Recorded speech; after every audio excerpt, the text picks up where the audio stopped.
अस्सलामुअलैकुम and a very good evening. यकीनन आज का दिन शायद अपोजिशन के लिए ज़्यादा खुशाइन साबित हो सकता है, लेकिन किस हद तक साबित होगा ये डिबेट अभी आगे आने वाले दिनों में और हफ्तों में वाज़ेह होगी। सुप्रीम कोर्ट ने एक डिसीजन तो दिया, जिस डिसीजन में बुनियादी तौर पर अगर देखा जाए तो खान साहब यानी कि बानी चेयरमैन PTI के लिए एक बड़ा रिलीफ पैदा होने की उम्मीद बन गई है, लेकिन प्रैक्टिकली ये उम्मीद वाकई साबित भी हो सकती है या फिर नहीं, ये अपने आप में एक बड़ा सवाल है। 8 मुकदमात में उनको 9 मई के हवाले से ज़मानत की बात की गई है, लेकिन अभी भी वो अडियाला जेल में एक ट्रायल फेस कर रहे हैं जो कि 190 मिलियन पाउंड केस से मुताल्लिक है। इसके अलावा अगर देखा जाए तो इस जो तोशाखाना केस है उसकी पैराए में जो सज़ा वो जेल में काट रहे हैं वो भी अभी तक तवज्जो तलब है, लेकिन उसके बावजूद पाकिस्तान तहरीक इंसाफ को ये लगता है कि वो अदलिया जिसके ऊपर बहुत से सवालात अभी कुछ अर्से पहले तक उठाए जा रहे थे, बज़ाहिर वो सिलसिला इन फैसलों के बाद अब ख़ास तौर पर आज के बाद थमता हुआ कुछ वक्त के लिए नज़र आ रहा है। एक तरफ हम ये देख रहे हैं, दूसरी तरफ ये डिबेट भी है कि क्या PTI वापस एक आपसी इख्तलाफात का शिकार हो गई है। अगर देखा जाए तो फैसले किए भी जा रहे हैं, लेकिन रोज़ाना की बुनियाद के ऊपर तब्दील भी हो रहे हैं, उनमें यू टर्न्स भी आ रहे हैं। दूसरी तरफ हम देख रहे हैं कि सियासी मसाइल से कतई नज़र एक और बहस है जो चल पड़ी है, वो ये है कि क्या फील्ड मार्शल आर्मी चीफ साहब ने हमारे एक सीनियर सहाफ़ी से गुफ्तगू करते हुए किसी माफ़ीनामे का जिक्र किया या नहीं। आज बहालत मजबूरी सही, लेकिन DG ISPR को इस बारे में एक स्टेटमेंट देना पड़ा। आखिर वजह क्या है कि एक ऐसी बात जो कि एक कहना चाहिए कि आपसी गुफ्तगू में की गई हो, अगर तो की गई है, उसके ऊपर इतनी तशहीर हुई और उसके ऊपर इतनी डिबेट हुई कि आखिर ISPR को सामने आके उसके ऊपर बयान देना पड़ा। तमाम चीज़ों को कतई नज़र रखें तो ये ज़रूर वाज़ेह होता है कि सियासी तौर पर ऑप्शन अपोजिशन के लिए बहुत कम है, और अगर उन ऑप्शन में मुज़ाकरात की बात बार बार की जा रही है तो वो यकीनन हुकूमत और किसी हद तक अपोजिशन दोनों के हक में साबित होते हैं। लेकिन इसमें पहल कौन करेगा, ये सवाल अपनी जगह मुस्तनद है। इन्हीं तमाम चीज़ों के ऊपर प्रोग्राम के पहले सेगमेंट में हम बात करना चाहेंगे। मेरे साथ मौजूद हैं मुस्लिम लीग नून के सीनियर रहनुमा भी हैं और वज़ीर मुमलिकत हैं बराए ख़जाना बिलाल अज़हर कियानी साहब मेरे साथ मौजूद है। कियानी साहब से thank you so much for joining. पहले तो मैं जानना चाहूँगी सर कि सुप्रीम कोर्ट में एक डिसीजन आता है, पहले तो एक अगर पिछले चंद माह को देखें तो PTI सुप्रीम कोर्ट से कोई बहुत ज़्यादा खुश नहीं थी, लेकिन आज का जो फैसला आया है 9 मई के केसेस में, आप समझते हैं कि इसमें कोई बहुत पुरुमीद होना चाहिए PTI को? बिस्मिल्लाहिर्रहमानिर्रहीम। सना साहिबा बहुत शुक्रिया जी अपने शो में दावत देने का, और आपको मुबारक हो। आपको क्योंकि मैं पहली दफ़ा आपके पास इस चैनल में पहली दफ़ा यहाँ पर आए, तो इसलिए आपको मुबारकबाद पेश करना चाहता हूँ। सना साहिबा देखिए, मेरे ख्याल से तो जी कुछ 9 मई के केसेस के हवाले से नहीं बदला। आज जो ये फ़ैसला आया भी है, ये तो बेल की हद तक, और वो भी टेक्निकलिटीज़ पे एक फ़ैसला है। और मैंने बल्कि आपके शो से पहले I just glance through the judgement जो आई है, तो वो बड़ी वाज़ेह है कि इसमें मेरिट्स ऑफ द केस के ऊपर तो किसी भी हवाले से टच नहीं किया गया, और जो बेल भी अप्रूव की गई है वो भी इन केसेस की हद तक वो तो है टेक्निकलिटीज़ पर, और कि जी क्योंकि 2-3 और लोगों के भी इस तरह के केसेस में सुप्रीम कोर्ट ने दी हुई है, तो उस प्रिंसिपल को मद्देनज़र रखते हुए उन्होंने कहा कि जी वो कंसिस्टेंसी का प्रिंसिपल लगा के ये भी किया है। दूसरी वजह जो उन्होंने बताई है वो तो बताइए कि चालान जमा ना होना, और चालान जमा ना होने की वजह बुनियादी तौर पर खान साहब और उनके वकला के ताउन ना होना बुनियादी वजह है, जहाँ पर आई थिंक उन्होंने जो वॉइस मैचिंग की रिकॉर्डिंग या पॉलीग्राफ टेस्ट उसमें ताख़ीर है, तो वो चालान अब आगे मेरे ख्याल से प्रोसिक्यूटर उसमें कोशिश करेंगे कि वो चीज़ें भी हो जाए, वरना फिर उसके बगैर चालान जमा कर देंगे।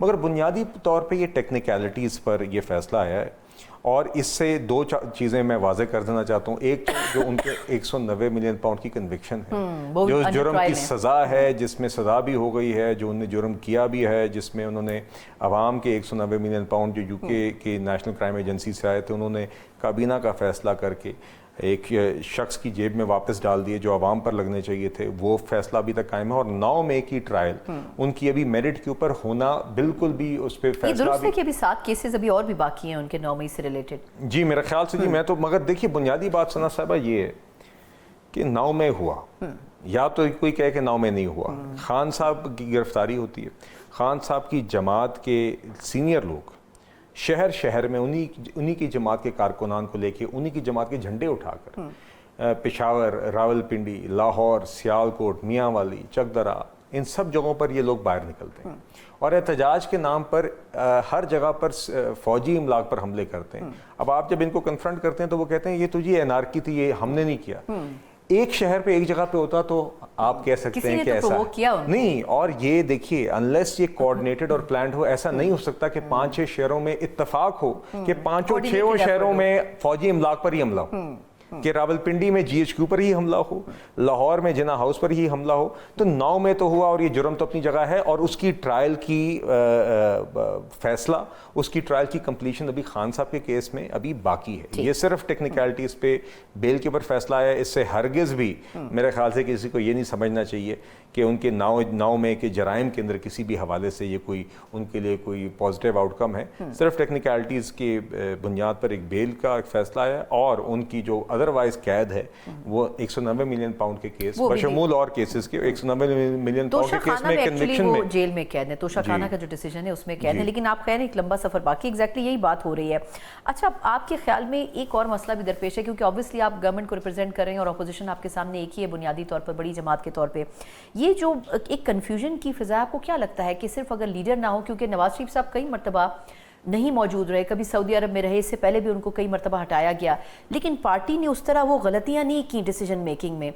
एज अ पॉलिटिशियन आपको क्या लगता है कि PTI में फैसले होते हैं, फिर रिवर्स हो जाते हैं, फिर फैसले होते हैं, ज़िमनी इलेक्शन का क्या डिसीजन हुआ, अब वो पता चला कि वो नहीं हो रहा। आपको क्या लगता है कि एज अ न्यूट्रल पर्सन भी आपको क्या लगता है कि क्या वजह है, वो डिसीजन मेकिंग क्यों नहीं हो पा रही है वहाँ पर इतनी? जी देखिए, PTI में तो आप देखिए, आप इस टॉक शो के इर्द गिर्द यहाँ पे 3 कुर्सियाँ लगा के 3 PTI के लोग बुला लें तो आपको एक टॉक शो आपको हो जाएगा। आप किसी भी इशू के ऊपर उन 3 लोगों से सवाल पूछेंगे, आपको मुख्तलिफ जवाब मिलेंगे। और मेरे ख्याल से जी हम तो इसलिए भी इक्विवेलेंस नहीं ड्रॉ करना चाहते अपने और PTI के दरमियान, क्योंकि हमारे केसेस ही फ़र्क थे। हमारे ख़िलाफ़ तो विक्टिमाइजेशन के केसेस थे, पानामा के नाम पर फिर अकामा निकला एंड ऑल दैट, वो सारी तारीख आपके सामने। मगर ये बात आपकी हकीकत है कि जब उन बेबुनियाद इल्ज़ामात की बुनियाद पर जेल में या कैद में रखा गया हमारी लीडरशिप को, तो हमारी पार्टी का एक स्ट्रक्चर था, एक तंजीम थी, एक हायरार्की है और उसमें एक क्लैरिटी होती थी कि फिर भी फैसलों का एक अमल जारी था। जब नवाज शरीफ साहब जेल में थे, जब शहबाज शरीफ साहब जेल में थे, तो उस टाइम पे भी मरीम नवाज साहिबा जब वो तहरीक को ऑन द ग्राउंड लीड कर रही थी अपोजिशन में, तो और बाकिया जो हमारे जमात के सीनियर लोग हैं वो सब एक ऑर्गेनाइज तरीके से पार्टी की एक तरीकाकार होता था। यहाँ पर तो जी बहरहाल एक पार्टी नहीं है और ये इनकी बातों की हमें खुद समझ नहीं आती कि कौन बंदा क्या बात कर रहा है और पार्टी का स्टांस क्या है किसी चीज़ के ऊपर। तो बहरहाल जी ये हमने इसीलिए आपने देखा कि बार बार जब इनकी तरफ हाथ भी बढ़ाया गया है तो इन लोगों ने ठुकराया है। मुज़ाकरात की मेज़ से भी ये उठे जब अयाज सादिक साहब बतौर स्पीकर अभी चेयर कर रहे थे। पहलगाम वाक़े के बाद ब्रीफिंग पे ये नहीं आए, जाफ़र एक्सप्रेस के हमले के बाद सिक्योरिटी ब्रीफिंग पर ये नहीं आए, फ़िलिस्तीन के ऑल पार्टीज़ कॉन्फ्रेंस पर ये नहीं आए। तो बदनज़मी तो यकीनन उनकी जमात में एक है और ख़ुद हमें भी नज़र नहीं आता कि उसकी जमात में बुनियादी तौर पर कौन सा फ़ैसला हकीकतन जमात का डिसीजन मेकिंग किसके पास है। लेकिन ये जो भी आपने मुज़ाकरात की बात की है, पिछले कुछ दिनों से दोबारा अब इस पे हो रहा है कि शायद कहीं गवर्नमेंट और अपोजिशन मुज़ाकरात के लिए बैठ सकते हैं, फिर इसमें कितनी रियलिटी है? ये देखिए बात ये मुज़ाकरात किस चीज़ की, हकीकत तो बुनियादी सवाल तो ये है। देखिए मेरे ख्याल से जहाँ तक कौमी इश्यूज़ की बात है तो कौमी इश्यूज़ के लिए पार्लियामान वो फोरम है जो मौजूद है, जहाँ जो फोरम हकीकतन किसी भी गुफ्तगू के लिए आप दहशतगर्दी पर बात करना चाहते हैं, आप मईशत पर बात करना चाहते हैं, आप और दीगर कौमी अमूर पर बात करना चाहते हैं, ना सिर्फ हम उस तरह की किसी गुफ्तगू को वेलकम करेंगे बल्कि हम वो हमारा जिम्मेदारियों में शामिल है। आप अपोजिशन है, स्टैंडिंग कमेटी में फाइनेंस की मीटिंग होती है। मेरा ख्याल है जो जब अयाज सादिक साहब ने वो सदारत की थी उन सेशंस की जहाँ पे हुकूमत और ट्रेजरी बेंचेस के लोग नुमाइंदगान एक साइड पे थे और PTI के लोग दूसरी साइड पे थे, तो एक खुशाइन डेवलपमेंट थी। वहाँ पर PTI अपनी बात करना चाही थी, उनको 2-3 नशिस्तें लगी अपना उस कागज़ बनाने में, उन्होंने बार बार खुद मोहलत मांगी, मगर I thought at the time कि दीज आर गुड ऑप्टिक्स, जहाँ पे अवाम को दहशतगर्दी और मईशत पे बात करते हुए ये फोरम बन सकता है जहाँ पे एक संजीदा गुफ्तगू 12-14 लोगों के दरमियान नज़र आ सकती है कंस्ट्रक्टिव माहौल में। मगर PTI उस मेज से उठकर गई। तो देखिए मुज़ाकरात, अगर तो आप मुज़ाकरात समझते हैं कि 9 मई और 190 मिलियन पाउंड के केसेस में रिहाई पर, तो ये तो मुमकिन नहीं है। वो मामलात कोर्ट में हैं, वो वहीं पर ही सेटल होंगे, वो जराइम है, उन जराइम की सज़ा होनी चाहिए। उसका इख्तियार ही नहीं है किसी मुज़ाकराती अमल के पास कि वो उसको करे। मुज़ाकरात अगर आप समझते हैं कि कौमी इश्यूज़ के ऊपर, दहशतगर्दी पर, मईशत पर, दीगर और कौमी इश्यूज़ पर आप बातचीत करना चाहते हैं, पार्लियामेंट इज़ द फोरम। पहले भी हमने उस पर वो वेलकम किया था, आइंदा भी our doors remain open for discussion on that in the standing committees or in the floor of the parliament या otherwise वो तो हमेशा हमने, मैं स्टैंडिंग कमिटीज़ में जी अभी बतौर minister of state for finance standing committees में सामने PTI के भी लोग मौजूद थे, उनने सवालात किए, हमने जवाबात दिए, चूँकि हमारा काम था उनके साथ बहस की, टैक्स मेजर्स क्या होने चाहिए, बजट में क्या होना चाहिए। तो that is just one example, और ये रोजाना स्टैंडिंग कमिटीज में होता है। तो उस तरह के इश्यूज के लिए तो जी बिल्कुल पार्लियामेंट इज द फोरम, और वी आर अवेलेबल देयर। दो सवाल बाकी हैं, वक्त थोड़ा सा महदूद है। एक तो ये अभी आपने ऑप्टिक्स का जिक्र किया, ये जो अचकज़ई साहब को अपोजिशन लीडर नॉमिनेट किया गया, फिर ये फैसला बज़ाहिर ऐसा लग रहा है अब तक के रिवर्स हो चुका है। तो ऑप्टिक्स में अगर देखा जाए तो अचकज़ई साहब की बड़े सीनियर हैं वो, लेकिन आई थिंक उनकी जो एक रेपुटेशन है वो बड़ी एक स्ट्रिक्ट पॉलिसी के साथ और एजेंडा के साथ वो चलते हैं, और बड़ा एक अनमोल किस्म का उनका बिहेवियर है। आपको नहीं लगता कि ऐसे डिसीजंस लेना बड़ा जज्बाती होता? अगर वो बना दिए जाते अपोजिशन लीडर नॉमिनेट, तो क्या गवर्नमेंट इसको अप्रिशिएट करती या नहीं करती? जी देखिए, अगेन ये अपोजिशन का मामला, मुझे तो ये पता है कि जब इनने तहरीक तहफ़्फ़ुज़ आइन बनाई थी तो पहले इनने अचकज़ई साहब को उसका सदर बनाया। हाँ। उसके बाद पीटीआई ने अपने काम करने शुरू कर दिए। फिर मुझे याद है अचकज़ई साहब की शिकायत आ गई कि ये तो मुझे बता के कुछ नहीं रहे। अच्छा, अब उसके बाद भी अभी भी I think this just shows कि एक माइंडसेट है जमात में कि आप अपनी जमात में किसी शख्स को या तो काबिल नहीं समझते इस काम के लिए, या तो आप किसी एक शख्स के ऊपर आप इत्तफाक नहीं जमात में मुमकिन, क्योंकि इतनी फ्रेगमेंटेशन है। तो ये तो खैर बहरहाल जी इनके मामलात हैं, मगर ये इसी की अक्कासी करता है। अब आप देखिए ना, जब पीटीआई की हुकूमत भी थी तो यही माइंडसेट था, और एक इनसिक्योरिटी थी जिसकी वजह से बुज़दार साहब सीएम के कैंडिडेट थे और किसी शख्स को नहीं बनाया गया। तो मेरे ख्याल से तो ये उसी की कंटिन्यूएशन है। बट बहरहाल जी हमें सिर्फ इस चीज़ से गर्ज है कि ऑपोजिशन लीडर जो भी हो वो ऑपोजिशन लीडर के उस ओहदे की ग्रेस, उसकी इम्पोर्टेंस को समझे और उस तरीके से निभाए। माजरत के साथ उमर अयूब साहब ने ये नहीं किया। आई फील कि उन्होंने कभी भी उसको जस्टिस नहीं की उस ओहदे के साथ। तो हमें यकीनन लीडर ऑफ द ऑपोजिशन एक बड़ा अहम ओहदा होता है हाउस के अंदर, उसका बड़ा अहम किरदार होता है कि हाउस के अंदर कौमी इश्यूज़ के ऊपर एक मौसर अंदाज में आवाम के सामने एक चीज़ नजर आए। ऑपोजिशन का एक किरदार होता है, बदकिस्मती से ये ऑपोजिशन का किरदार नहीं अदा करता। क्वेश्चन आवर में ऑपोजिशन ने आमतौर पर क्वेश्चंस करने होते हैं हुकूमत से। हकीकतन क्वेश्चन आवर भी सारा ट्रेजरी बेंचेस चलाते हैं। हमारी जमात के लोग, पीपल्स पार्टी के लोग, एमक्यूएम के लोग सवाल वॉकआउट कर जाते थे जब इंपॉर्टेंट इश्यूज की बात रादर देन कौमी इश्यूज पे बातचीत करें। सिर्फ बहुत कुछ खजाना से मुतालिक आपसे बात करनी थी, लेकिन सेगमेंट का वक्त खत्म हो चुका है। बहुत बहुत शुक्रिया बिलाल अज़रकियानी साहब, हमारे साथ का जो मौक़िफ़ है और जो पॉलिसीज़ हैं खासतौर पर अपोजिशन के हवाले से उसके ऊपर खासी तफसीली गुफ्तगू करे थे। एक मुख्तसर वक्फा और उसके बाद अपोजिशन क्या राय रखती है इन तमाम चीज़ों के ऊपर उनका मौक़िफ़ लेंगे एक ब्रेक के बाद। ब्रेक के बाद एक बार फिर आपको खुशामदीद कहते हैं। जिस तरह हम बात कर रहे थे कि पाकिस्तान तहरीक इंसाफ बज़ाहिर जो फैसला आया है सुप्रीम कोर्ट की तरफ से उसके ऊपर ख़ासी खुश तो है, लेकिन क्या वाकई इस फैसले के बाद बानी पीटीआई चेयरमैन की जो रिहाई है वो मुमकिन हो सकेगी या नहीं हो सकेगी? ये एक बहुत बड़ा ऐसा इशू है जिसके ऊपर अभी बात होनी बाकी है। और किस हद तक, क्योंकि कहा यह जा रहा है कि ना सिर्फ उनके ऊपर इस हवाले से मुकदमात अभी भी मौजूद हैं जो कि 9 मई से जुड़े हैं, बल्कि इसके अलावा 190 मिलियन पाउंड का केस है जिसमें वो अंडर ट्रायल हैं, और तोशाखाना के हवाले से एक केस में उनको सज़ा हुई है जिसकी वजह से वो जेल काट रहे हैं। तो एक लंबा सफ़र अभी बाकी है, लेकिन ये ज़रूर है कि उनके लिए एक पॉजिटिव नोट के ऊपर ये खबर आई है। लेकिन कितनी देर पा हो सकती है और क्या वाकई आगे चलकर कोई ऐसी गुंजाइश, क्योंकि पाकिस्तान तहरीक इंसाफ का बयानिया ये रहा है कि 9 मई के केसेस में कोई जान नहीं है, लेकिन अब देखना होगा आया टेक्निकली कि किस हद तक ये सब कुछ हो पाता है। लेकिन अगर स्ट्रेटेजिकली भी देखें तो बज़ाहिर पीटीआई का स्टांस बड़ा गैर वाज़े नज़र आता है और खासा डिसबैलेंस भी है। एक तरफ हम देख रहे हैं कि महमूद अचकज़ई साहब की नॉमिनेशन आती है, उसके बाद जो अंदरूनी कमेटी है पीटीआई की वो इसके ऊपर इख्तलाफात रखती है और कहा जाता है कि इस फैसले के ऊपर अभी इंतज़ार करना चाहिए। फिर ज़िमनी इलेक्शन में हिस्सा लेने की बात आती है, खान साहब का ऑर्डर आता है कि हिस्सा नहीं लेना है, फिर कमेटी ये फैसला करती है कि नहीं हमने इंतखाबात में हिस्सा लेना है। तो बड़ा कन्फ्यूजन है जो कि इस वक्त इस जमात के अंदर इस वक्त मौजूद है। इन्हीं तमाम चीज़ों के ऊपर कुछ सियासी तज्जिया जानने की भी कोशिश करेंगे, और फिर ये कि सुहेल वड़ाई साहब के कॉलम के बाद जो सारी डिबेट चल पड़ी है इसके ऊपर क्या हो सकता है, इन तमाम चीज़ों पर तफसीली बात करेंगे। मेरे साथ मौजूद हैं सीनियर सहाफ़ी और तजिया इलियास राना साहब। आमिर भाई बहुत शुक्रिया आपके वक्त का।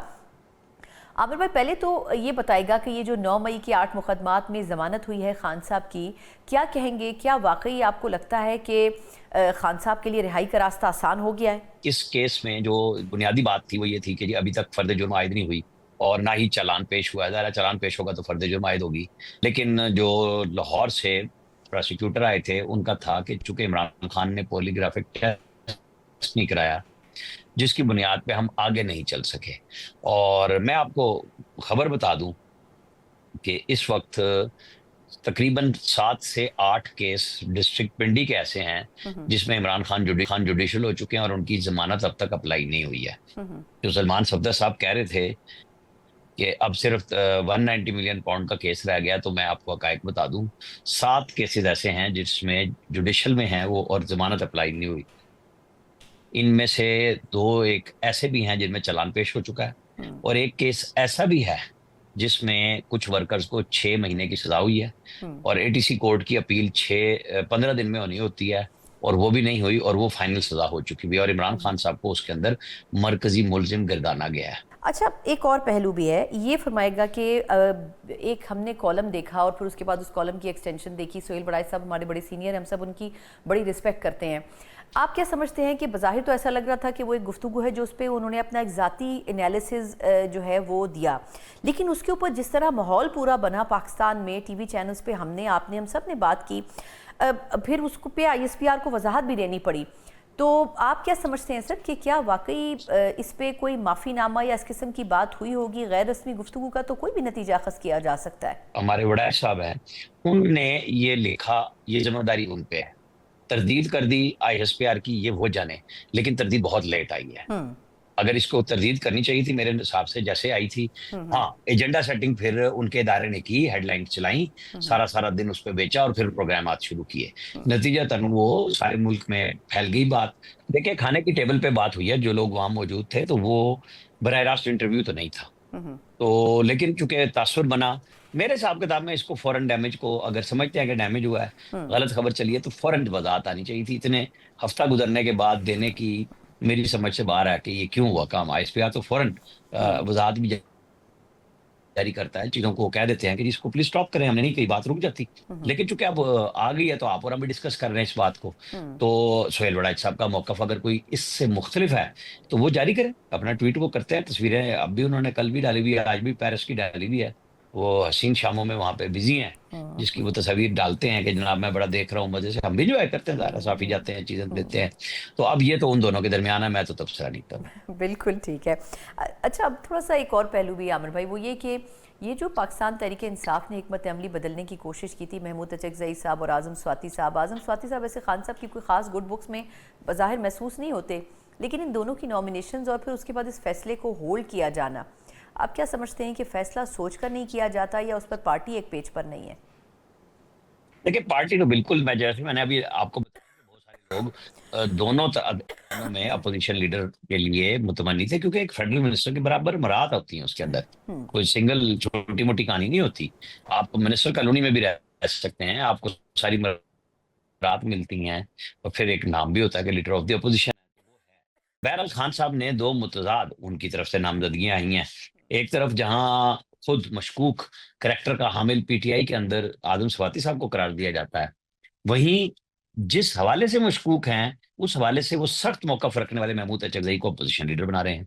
कोई केमिस्ट्री नहीं बनती बात की, क्योंकि महमूद अचकज़ई की तो एक ही बात है, मैं तो 92 से तो बराह रास्त पार्लियामेंट से उनको देखता आ रहा हूँ कि वो क्या तकरीरें कर रहे हैं, वो क्या बात करते हैं, वो एंटी स्टैब्लिशमेंट बात करते हैं, वो जमहूरियत की बात करते हैं। और PTI का बज़ाहिर तो स्टांस यही है कि अभी जब खान साहब एक तरफ तो है ना कि हम कोई माफी नहीं मांगेंगे और कुछ नहीं करेंगे, लेकिन दूसरी तरफ वो कहते हैं अगर बात करनी है तो एस्टैब्लिशमेंट से करनी है। बहुत बहुत शुक्रिया आमिर भाई आपके वक्त के लिए। आमिर इलियास, सीनियर सहाफ़ी और तज्ज़िया कार, यकीनन इन तमाम चीज़ों के ऊपर अपना कीमती एनालिसिस दे रहे थे, लेकिन अब वाकई सूरत हाल बड़ी मुख्तलिफ पाकिस्तान तहरीक इंसाफ के लिए होती नज़र आ रही है, और इसमें अगर कायदाना फैसले नहीं होते तो फिर बहुत से फैसलों को रिवर्स गेयर लेना पड़ेगा या फिर यू टर्न लेना पड़ेगा, जो कि बज़ाहिर हम होता हुआ भी देख रहे हैं, जो कि मज़ीद शर्मिंदगी का बाइस बन सकता है PTI के लिए। एक मुख्तसर वक्फा और उसके बाद बैनुल-अक़वामी मीडिया और अखबारात में field marshal general Asim Munir साहब के हवाले से कॉलम्स लिखे जा रहे हैं। अभी कुछ दिनों पहले वॉशिंगटन पोस्ट में बड़ा इंपॉर्टेंट एक कॉलम लिखा गया, और बुनियादी उसकी वजह ये थी कि जो फील्ड मार्शल हैं उनकी कायदाना सलाहियतों से पाकिस्तान और अमेरिका के दरमियान बड़े अरसे के बाद फासले कुछ कम हुए हैं। इसके ऊपर ज़रा डिटेल एनालिसिस लेंगे एक वक्फे के बाद। ब्रेक के बाद एक बार फिर आपको खुशामदीद कहते हैं। जहाँ तक बात है पाकिस्तान की सिफारती पॉलिसी क्या है, पिछले कुछ अरसे में ख़ास तौर पर पाकिस्तान और भारत के दरमियान जो एक जंगी कैफियत रही, और उसके बाद पाकिस्तान ने जिस तरीके से बड़े सोच समझ कर अपने इक़दामात उठाए, उसके बाद बैनुल-अक़वामी सतह के ऊपर पाकिस्तान का जो किरदार है और जो एक कहना चाहिए मुल्क का जो वेटेज है वो बड़े मुख्तलिफ अंदाज में नज़र आता है। फिर हमने देखा कि field marshal general Asim Munir साहब जिस तरीके से अमेरिका के दौरे उन्होंने किए, पाकिस्तान का मौक़िफ़ पेश किया, बाकी पॉलिटिकल पार्टीज़ के भी जो वफूद थे जिन्होंने अमेरिका का और बैनुल-अक़वामी सतह पर दीगर ममालिक का दौरा किया, यकीनन पाकिस्तान के केस को सामने लाने में और दुनिया के सामने पेश करने में पाकिस्तान को भरपूर मौका मिला और पाकिस्तान ने इसका भरपूर फ़ायदा भी उठाया। हम इसी वजह से देख रहे हैं कि अभी रिसेंटली वॉशिंगटन पोस्ट की तरफ से एक आर्टिकल लिखा गया है और उसमें ये क्रेडिट यानी कि पाकिस्तान और अमेरिका के जो ताल्लुकात में एक नई जहद आई है, पाकिस्तान के हवाले से जो अमेरिका की पॉलिसी में यकसर तब्दीली आई है और भारत से जो दूरी का एक एलिमेंट पैदा हुआ है उसमें फील्ड मार्शल की बड़ी खुलकर तारीफ़ की गई है और यकीनन इसमें वो तमाम चीज़ों का जिक्र किया गया है जिनको फील्ड मार्शल ने अपने जहन में रखते हुए अमेरिका के साथ बातचीत की और सदर ट्रंप के साथ इस सतह के ताल्लुकात बनाए कि उन्होंने पाकिस्तान के साथ खुले दिल से आगे चलने की हामी भी भरी है और पाकिस्तान का वक्तन फ़वक्तन मुख्तलिफ काविशों में और मुख्तलिफ इक़दामात में वो जिक्र भी करते हैं।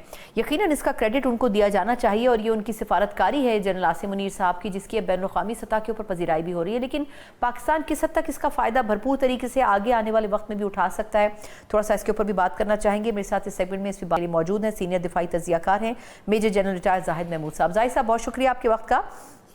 पहले फरमाइएगा कि ये सर वॉशिंगटन पोस्ट का जो आर्टिकल है इसमें फील्ड मार्शल आसिम मुनीर साहब की जो खिदमात हैं उसकी तो तारीफ़ की गई है, लेकिन जो उन्होंने सिफारतकारी की है, हालांकि उनके ओहदे के साथ वो कहीं कोइंसाइड नहीं करता है, लेकिन उसके बावजूद ये कहा गया है कि आलमी सतह पर पाकिस्तान के मौक़िफ़ को बड़े भरपूर अंदाज में उन्होंने पेश किया है। आपकी क्या राय है इस पर?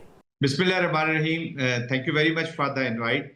सना, देखिए, ये चीज़ समझने की ज़रूरत है कि सबसे पहले तो ये जो विक्ट्री हुई है बुनियानुल मरसूस में, किसी भी मिलिट्री कमांडर की इस तरह की victory against such a big army, और आपने एम्बेरस कर दिया मिलिट्री को, इंडियन मिलिट्री को, और इतनी ह्यूब्रिस एक स्टेट जो अपनी अवाम को ये बता चुकी थी कि वो पाकिस्तान तो एक तरन वाला है, उनके लिए वो किसी वक्त भी पाकिस्तान को बैडली दे कैन डिफीट। अब उस मिलिट्री को 4 दिन के एक जंग के अंदर, और खासतौर पे हमारी जो पहली डिफेंसिव मनूवर है उसी 40-45 मिनट के मनूवर में आप एक मिलिट्री को इररेलेवेंट कर दें तो आप एक रेलेवेंट कमांडर हो जाते हैं, आप रेलेवेंट मिलिट्री कमांडर हो जाते हैं। फिर उनकी जो पर्सनैलिटी है, जिस तरीके से उन्होंने what ever is in his heart, वही उनकी जबान पे है और वही उनके हाथ में है। मेरा कहने का मकसद यह है कि जो भी वो क्लेम करते हैं उसको उन्होंने सीरियसली अचीव किया है। जाहिद महमूद साहब, ये भी फरमाइएगा कि जनरल आसिम मुनीर साहब के जो दौरा है अमेरिका का, अगर हम जिक्र करें चीन का, सऊदी अरब का या मशरिक़ मुस्ता के दीगर ममालिक का,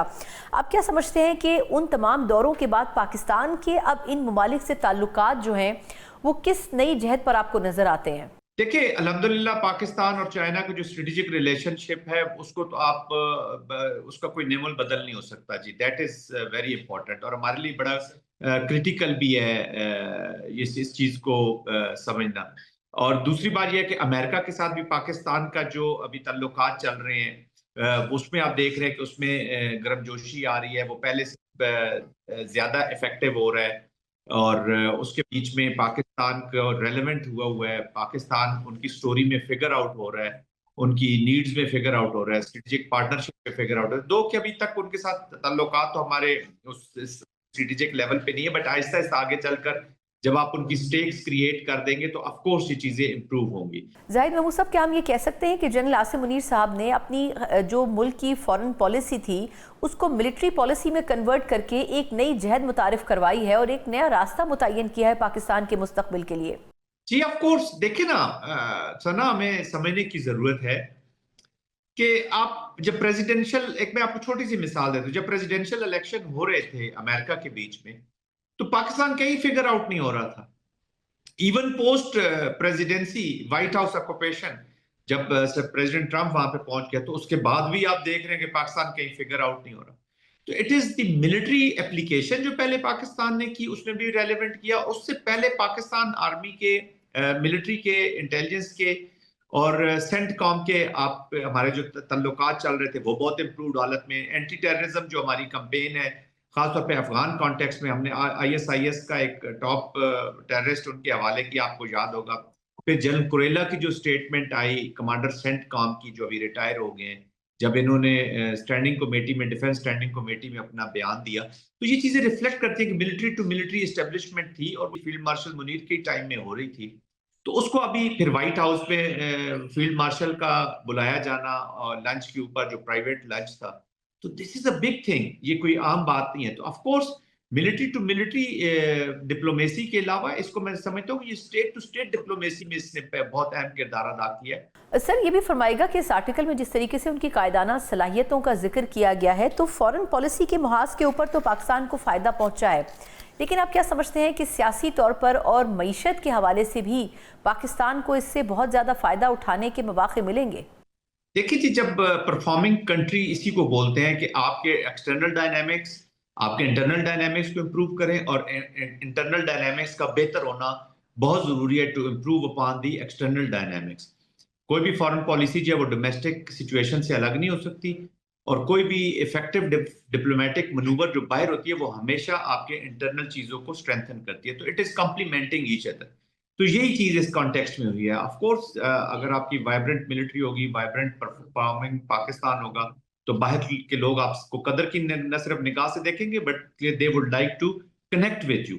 लास्टली फरमाइएगा कि ये जो आर्टिकल लिखा गया है वॉशिंगटन पोस्ट में, आप क्या समझते हैं कि क्या जो अमरीकी पॉलिसी साज हैं उनकी भी सोच में वाकई कोई वाज़ेह तब्दीली आई है, या फिर हम इसको सिर्फ एक सहाफती तज्जिया ही समझें? नहीं, सहाफती तज्जिया तो नहीं कह सकते। देखिए, मैं ये नहीं कहता कि बहुत ही स्ट्रेटेजिक पार्टनरशिप में हम चले जाएंगे। मैंने पहले भी कहा है, अभी भी टैक्टिकल नेचर से थोड़ा सा और फियर्स यहाँ पे यही किए जाते हैं कि शायद ये ट्रांजिशनल इन नेचर हो। बट देखिए, ट्रांजिशनल है या परमानेंट है या जो भी है, it is better to talk, it is better to interact, बजाय इसके कि आपकी ना बातचीत है ना कोई इंटरेक्शन है। और इस तरह का दुश्मन जब आपके नेबरहुड में हो, जिसको हम इंडिया कहते हैं, जो आपको अनडू करने के पैदर पे, तो आप जितने चाहे जिस लेवल पे भी हैं, आपका रेलेवेंट रहना और आपका कनेक्ट रहना बहुत जरूरी है। That's what Pakistan is doing very smartly. बहुत बहुत शुक्रिया। हमारे साथ मौजूद थे सीनियर दिफाई तज्जियाकार मेजर जनरल जाहिद महमूद साहब। यकीनन इसमें तो कोई दो राय नहीं है कि पाकिस्तान के हवाले से जो कुछ field marshal general Asim Munir साहब ने अपनी कायदाना सलाहियतों के साथ साथ सिफारती महाज पर किया है, बहुत से लोग ऐसे हैं जो कि बड़े अरसे तक कोशिशों के बावजूद भी पाकिस्तान और अमरीका के ताल्लुकात में इतनी क़ुर्बत लाने में माजी में कामयाब नहीं हुए थे, और इसका क्रेडिट जनरल आसिम मुनीर साहब को देना चाहिए। लेकिन अब देखना होगा कि पाकिस्तान की जो सिफारती टीमें हैं, जो खारजा पॉलिसी के हवाले से काम करने वाली डेडिकेटेड टीम्स हैं, जिसमें इसाक डार साहब नायब वज़ीर आज़म होने के साथ खारजा पॉलिसी के उमूर भी देख रहे हैं, वो किस तरीके से मुस्तक़बिल में इन तमाम चीज़ों से भरपूर फ़ायदा उठाते हैं और पाकिस्तान की खारजा पॉलिसी को मज़ीद वुसअत देते हैं। इसी नोट के साथ प्रोग्राम का वक्त ख़त्म होता है। मुझे इजाज़त दीजिए। अल्लाह हाफ़िज़।